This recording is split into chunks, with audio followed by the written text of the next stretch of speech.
takoyaki. C'est compliqué à retenir, c'est écrit un petit peu partout. Takoyaki. C'est une boule de pâte fourrée avec du poulpe, principalement. Ça vient du Japon. Si vous voulez regarder les ingrédients, j'ai mis tout là sur un petit schéma, ce qu'il y a à l'intérieur et ce qu'il y a à l'extérieur. Ça se mange, alors on met de la sauce par-dessus, vous pouvez mettre un accompagnement, mais moi je les sers juste comme ça en fait.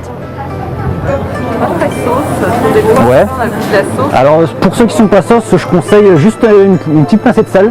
J'ai du sel là et ça se mange quand même pour l'apéro, c'est parfait avec du sel, même du jus de citron, c'est parfait. Et c'est cuisiné en direct. À manger tout de suite ou à emporter? Plutôt emporté. À emporter, ouais. Ça marche, ça fera 5 € s'il vous plaît. Merci. Au revoir, bonne journée. Ça, tu fais ta préparation tous les matins, hein? Ouais, sur le marché là pour la pâte. D'accord. Après il y a juste le poulpe, la ciboule que je découpe chez moi. Mais la pâte c'est fait le matin quoi. Ouais, ceux-là, si vous en voulez 6, là, ceux-là ils sont prêts. Je fais ça et je suis à vous tout de suite. Ouais. Ah bah, si vous aimez la nourriture asiatique, ouais, vous allez adorer. Alors il y a quoi dedans? Dans la pâte, il y a de l'eau, de la farine, des œufs, de la sauce soja et le bouillon de poisson japonais, le dashi. Donc là, tu mets, Là, je mets le poulpe. hein? Voilà, dans chaque petite... Ouais, en fait, ceux-là, ils sont terminés. Après, c'est plus une texture, le poulpe, qu'un goût. C'est pas très fort en goût. Mais c'est vrai qu'il y a des gens qui sont un peu rebutés par rapport au Il y a poulpe. de la masse à l'intérieur, peut-être, tu veux dire, quand tu... Bah, c'est une texture un peu pâteuse, quoi. Et là, il faut combien de minutes pour faire des... À peu près 10 minutes pour la cuisson complète. Il faut compter à peu près 10 minutes. Si le vent n'est pas trop de la partie, parce que c'est vrai que le vent avec le gaz, là, on est vite dans l'embarras. Ouais. Ouais, puis la façon de faire, moi, c'est ça qui m'a plu quand j'étais au Japon. C'était c'est vraiment... Gingembre rouge. Et ça, c'est des petits chips, en fait, c'est de la farine frite que je fais à la maison. Parce que c'est compliqué d'en acheter, ils en ont au Japon, mais en France, c'est un peu compliqué d'en trouver. Et on vient remettre un petit coup de pâte. Allez-y, allez-y. Ouais.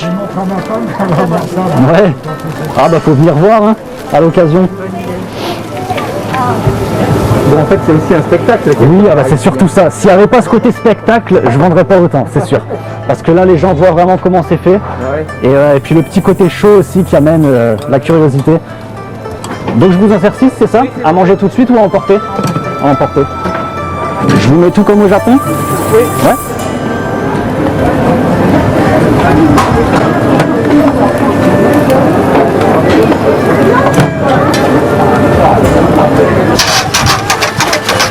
Alors là, on va retourner toutes les bulles en fait.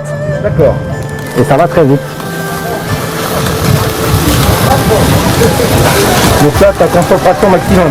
Ouais. On va dire ça.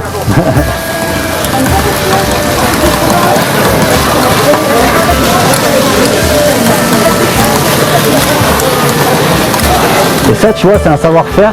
Les takoyaki se font en France, mais personne n'a importé ce savoir-faire avec la technique vraiment rapide, quoi.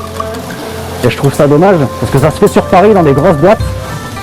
Et les personnes n'ont pas été jusqu'à embaucher un japonais qui savait le faire et lui le faire venir en France pour faire apprendre aux collègues, tout ça. Ça s'est pas fait. Donc, Il faut cet appareil quand même. il faut cet appareil, ouais. C'est quand même particulier, on peut pas l'acheter en France, j'imagine. Non, c'est vraiment au Japon. Moi, lors de mon séjour au mois de février, là, j'ai été acheter tout le matériel. Et c'était compliqué à l'aéroport avec ma valise, la machine. Enfin, c'était oui, j'imagine. c'était un bordel pas possible. Ah oui, donc tu l'as ramené dans la valise, quoi, carrément. Ouais, dans un carton, quoi, sous le bras. Sous le bras. Donc on peut imaginer que d'ici 1 an, tu en auras un deuxième, puis un troisième, puis un... Oui, d'ici 1 ou 2 ans, je pense me développer, ouais. Bonjour, messieurs, dames.